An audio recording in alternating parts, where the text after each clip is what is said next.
Kemeriahan perayaan Cap Gomeh yang berlangsung pada 9-11 Februari tahun 2025 lalu tampak jelas dari ribuan warga yang memadati Pulau Kemarau.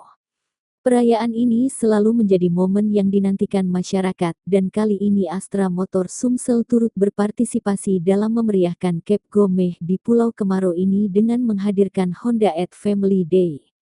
Antovani Justisia selaku marketing manajer Astra Motor Sumsel menyatakan bahwa perayaan Cap Gomeh ini menjadi salah satu momen bagi Astra Motor Sumsel untuk menjadi lebih dekat dengan masyarakat sekitar.